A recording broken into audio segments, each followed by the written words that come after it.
Hi there everybody, Susie Fodder here from Marketing with Ethics, and I am really excited to share an interview with you today. I am interviewing the lovely Jo Hill, who is co-founder of One Planet Pizza, who are the first frozen vegan pizza company in the UK. Hi Jo, thank you very much for joining us today. Hi Susie, absolute pleasure.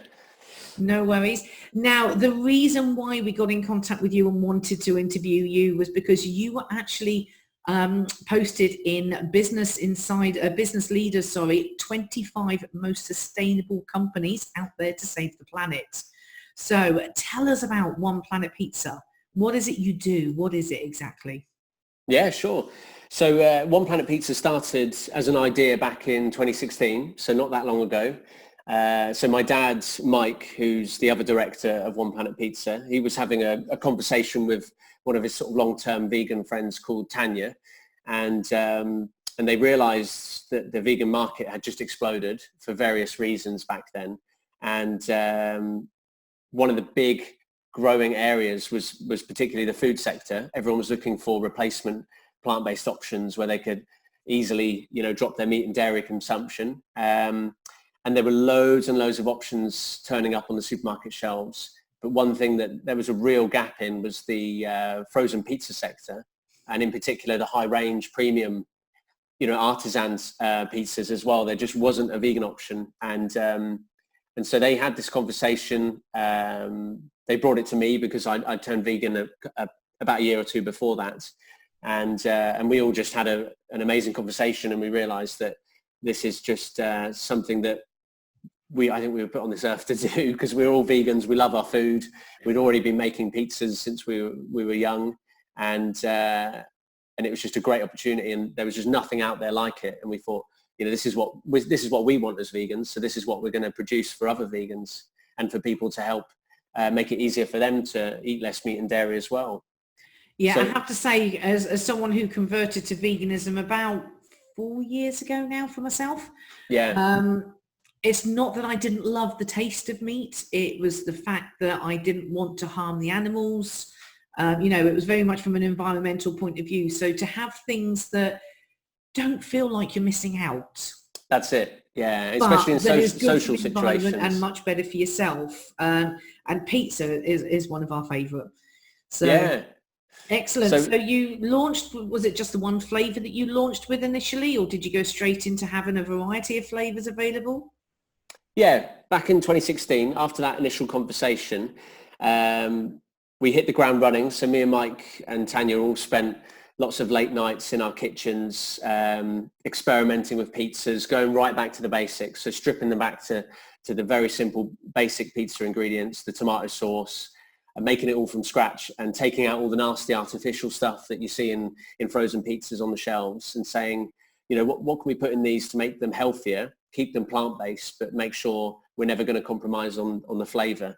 So right from the beginning, we decided, let's make 4 classic like-for-like flavors that you would find in the supermarkets that aren't too extravagant, aren't unusual, that anyone can relate to, and especially meat and dairy consumers can think, oh, actually, that's something I eat anyway. Let's see if it tastes just as good.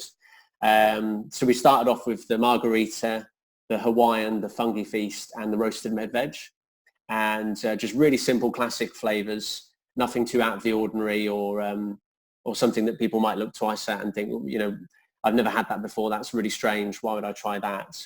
We didn't want to go down the whole sourdough, really strange ingredients path. So kept it really classic and simple, and then we added ingredients in that would boost the nutritionals, but also served in terms of functionality.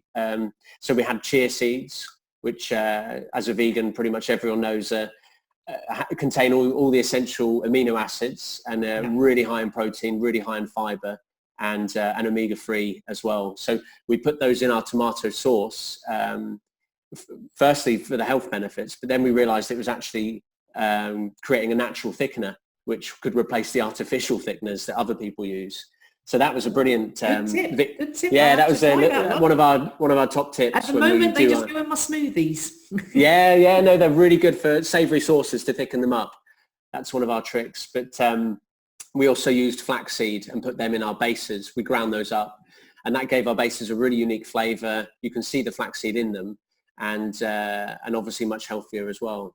So once we made those 4 initial flavours, we did some focus groups in Norwich. We got loads of our friends and family in, and some local vegans and vegetarians. And as you can imagine, a lot of people were pretty happy that there was this vegan pizza company starting in Norwich. And yeah, so we did a crowdfunding campaign locally to get started. And back then, as far as we know, that was the first ever vegan and vegetarian crowdfunding that we did for a community-owned company that was specifically plant-based. So that hadn't happened before, and it got a lot of attention in the media and locally.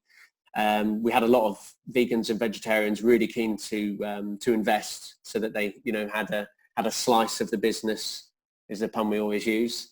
But we did it through Seeders, which is an online investing platform. And we got about 150, 160 investors, mostly based in Norfolk, quite a few in the rest of around the rest of the UK. And then people as far as Australia invested. Oh, wow. And we raised the money well within the timeline we were hoping for. I think it was within a week. Wow, we raised about 20. It was only about 25K just to get us off the ground, to use a local vegetarian restaurant to build our own pizza kitchen, and to buy a van to start delivering them locally. So it was a real grassroots start for the business.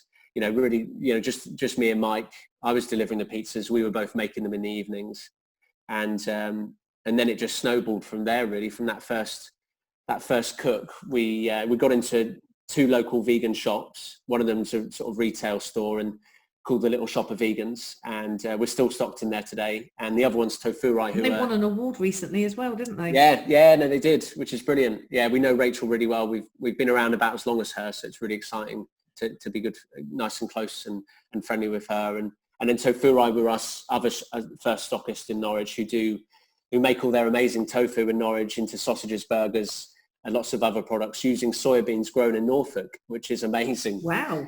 So again, they started about the same time as us, and we've watched them grow, and likewise we've supported them and they've supported us.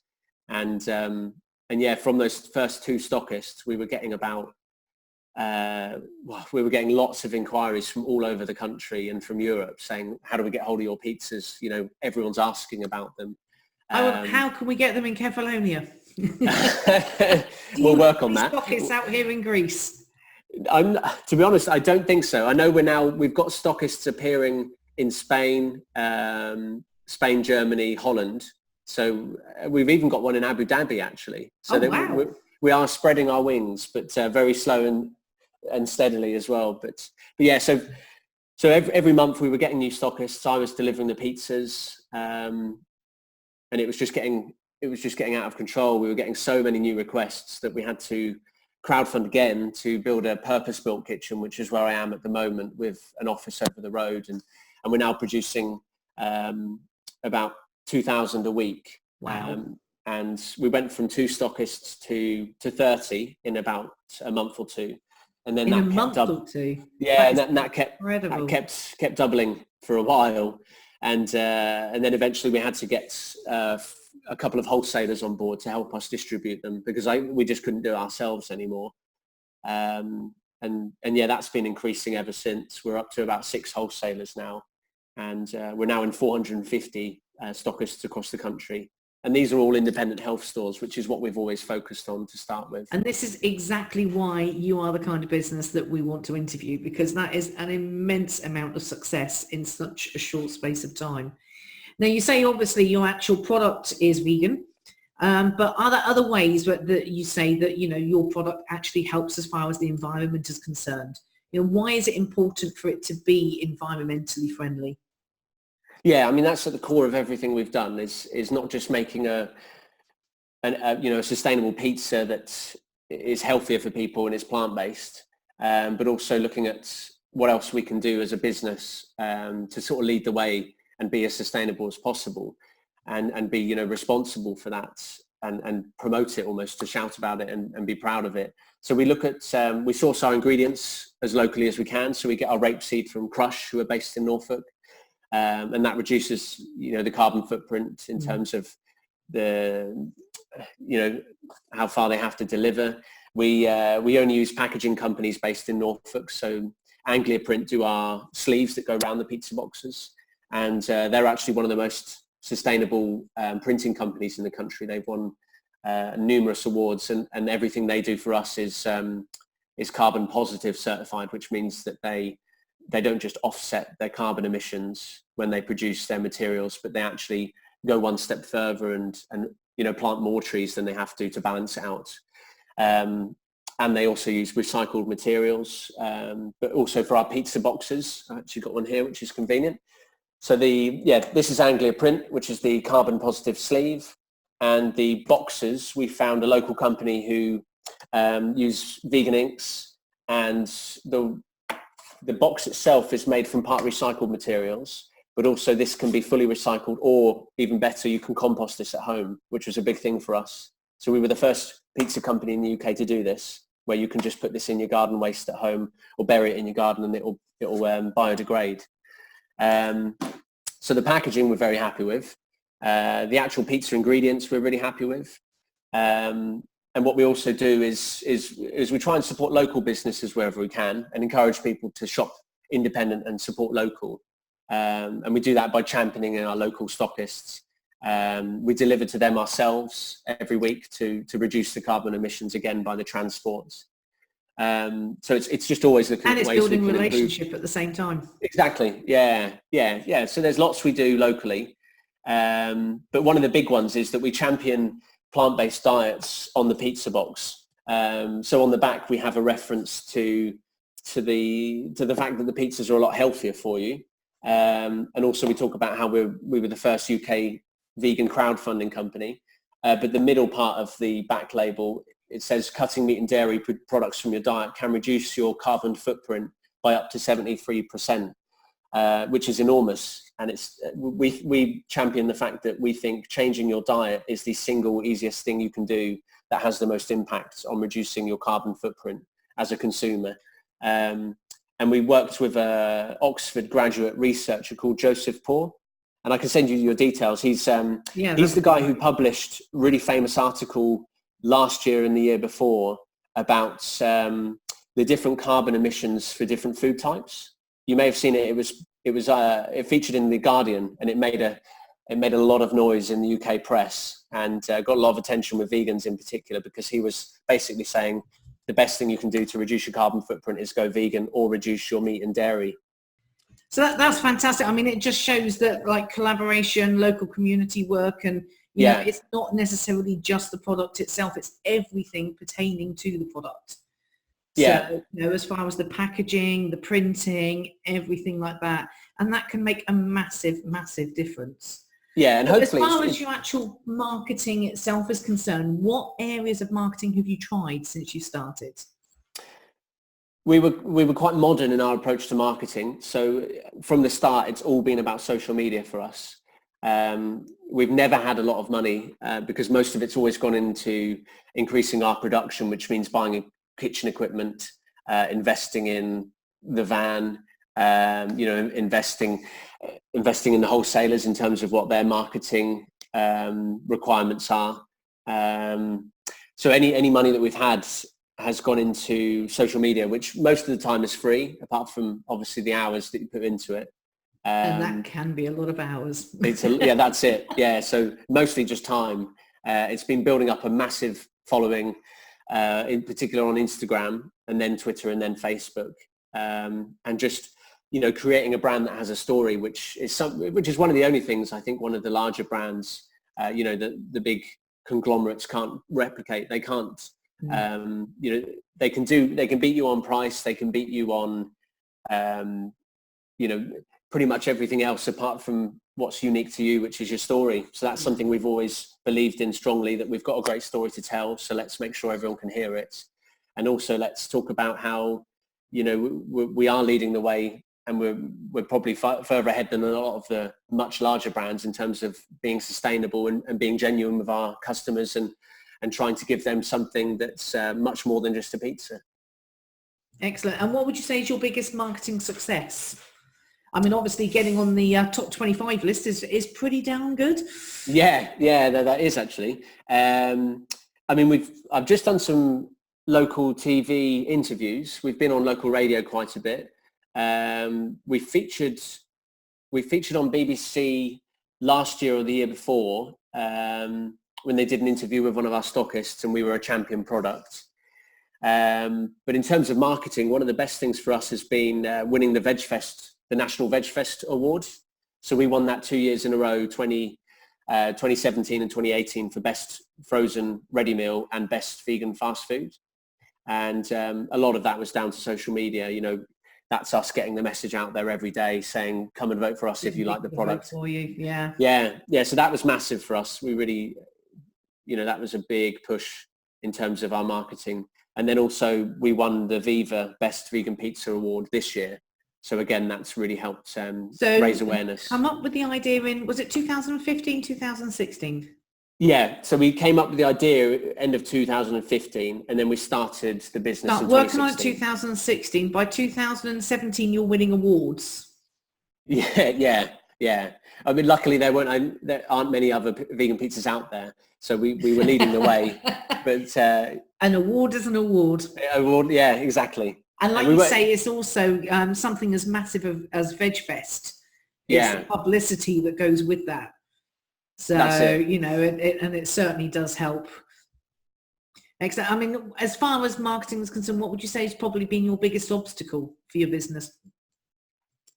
Not having the cash that other businesses have. So as a really small brand, I mean, we're still a relatively small team in terms of our outputs and our reach and national brand awareness. We're very small in comparison, but most, you know, we get emails every week asking us to put adverts in vegan magazines, in national magazines, in newspapers, to get telly adverts out there, to get radio adverts out there, and it's just all cost that we'd rather put into producing more pizzas and you know, it can be spent better in terms of our outputs. But so that's our biggest obstacle is our very limited marketing budget and how much we can do with what we've got.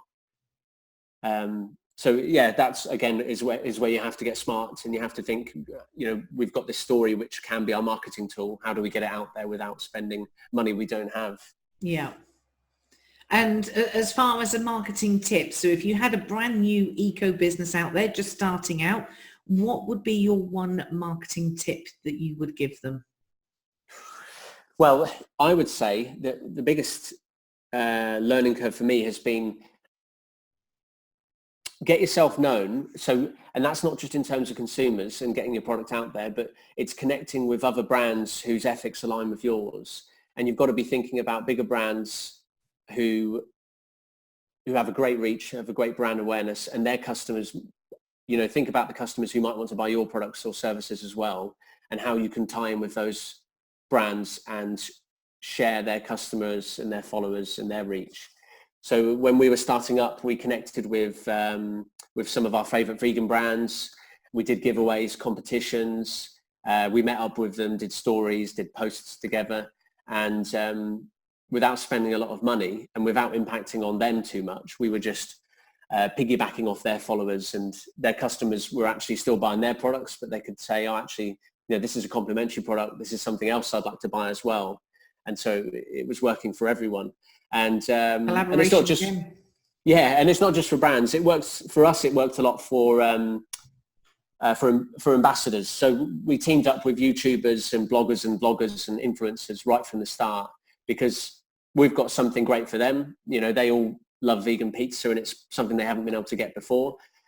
We can get them vegan pizza quite easily, and all we want from them is just to raise awareness of what we're doing and get the brand out there through their channels. So it's figuring out who else aligns with your ethics and probably shares the same customers that you will have in the future, and how you can mutually work together. Fantastic. Excellent tip there. Now, probably one of the most important questions that our viewers are going to want the answer to. How can they get hold of your pizzas? That's a very good question. Right. So we always like to champion the independents and local shops first, because that's how we started. So we're now in 450 independent health stores all around the UK. And the easiest way to find out if there's one near you that sells our pizzas is to head over to our website and look at the stockist locator map. And it looks a bit like Google Map, but it has our logo dotted all over the country. You zoom into your area or type in your postcode and you'll find a shop near you. And then if you don't find an independent local stockist near you, we've launched on Ocado earlier this year, which is the largest online supermarket in the UK. They sell our full range of pizzas and deliver pretty much all over England. And I think they're now reaching out towards Scotland and other parts of Wales. We're also on the Vegan Kind supermarkets, which is a much more ethical and smaller online store. Alternative Stores is another online shop that deliver nationwide. And we're hopefully soon going to be launching in some larger retailers as well, but that's coming out. So hopefully January, February, we'll be able to update everyone about that. Fantastic. And if they want to follow you and your progress and any new ones you've got coming out, obviously you've got your website. What's the website address? Yeah, so it's just www.oneplanetpizza.com, and that's all letters, no numbers. Excellent. And social media, you've got Facebook, Instagram and Twitter? Yes, yeah, all One Planet Pizza, very easy to find. And we actually launched a YouTube channel as well recently to help sort of further share our story. Me and Mike set up a YouTube channel, and it's about a series we've created called OPP Round for Tea. And it's where we go around the country and visit some of our favorite vegan celebs and influencers. And we show them how to cook up their own pizzas, and they choose their toppings. And it's sort of a casual interview where we get to meet them and find out more about their story and how they got into to veganism and what their plans are for the future. Fantastic. Excellent. Well, thank you very much for your time today, Joe. My pleasure. It's been very insightful, and it's just amazing how quickly you guys have grown from that initial idea, and much, much deserved.